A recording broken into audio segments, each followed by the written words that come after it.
Un saludo desde la institución educativa Luis López de Mesa, de su proyecto Líder en Mí y los 7 hábitos de la gente altamente eficaz. La proactividad y el pensamiento crítico. Hay una forma de entender la vida de manera pragmática, es decir, práctica. Como consejo a la hora de enfocar nuestro día a día, el filósofo Epicteto de la escuela estoica decía que toda persona debería de comenzar por tomar buenas decisiones partiendo de qué cosas dependen de mí en la vida y qué cosas no dependen de mí en la vida. Entonces las cosas que dependen de mí en la vida y a las que le tengo que prestar toda la atención posible y tengo que mejorar en ella es mi toma de decisiones y con ellas mis opiniones. Y mis opiniones son mías y de nadie más. Tengo que responsabilizarme de ellas y tengo que saber muy bien dónde las doy y hacia quién van dirigidas. Esto es fundamental.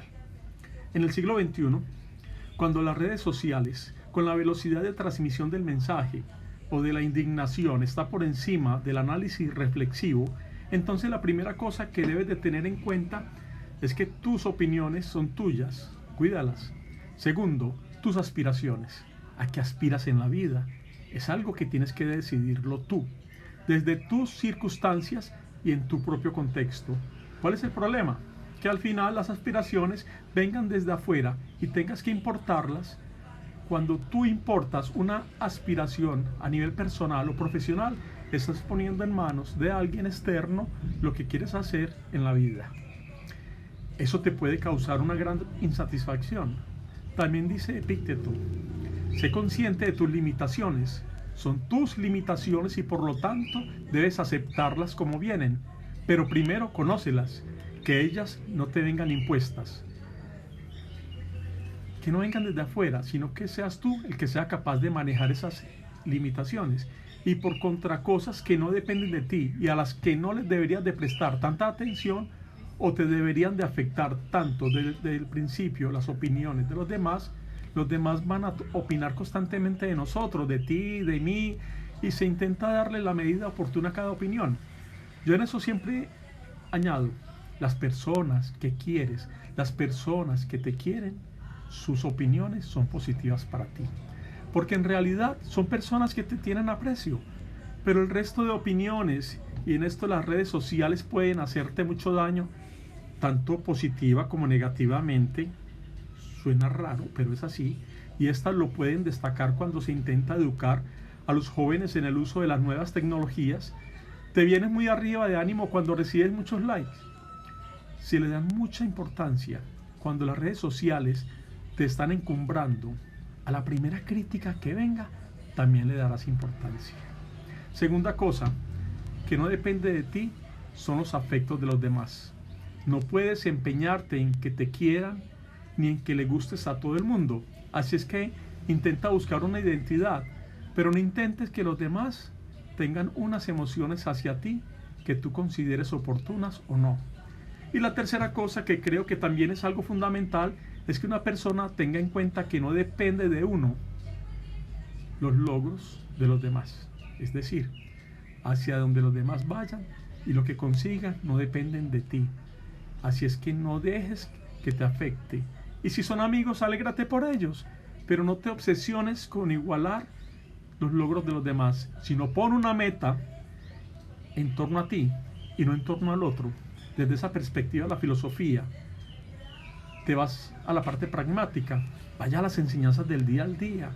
Puede ser un elemento maravilloso para el pensamiento crítico, y en esa línea de ejemplo de pensamiento crítico hay uno muy interesante, y es que en el siglo XXI creo que debería de ser casi obligatorio en las escuelas a nivel secundaria y en nuestros hogares.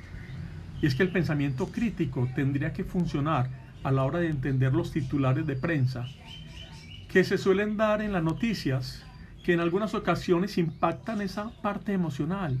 Es que el vuelco hacia el lado emocional está surgiendo desde los medios de comunicación.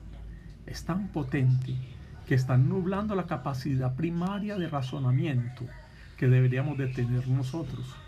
De modo que si yo consigo un titular sensacionalista, yo sé que voy a acudir directamente a tu emoción, o bien de felicidad, o bien de indignación, y ha conseguido anular tu parte racional, porque ha ido directamente a la emoción. Esto ya lo sabían los romanos, cuando en el año 80 el emperador Tito, por ejemplo, inaugura el Coliseo Romano. Lo hace porque, en primer lugar,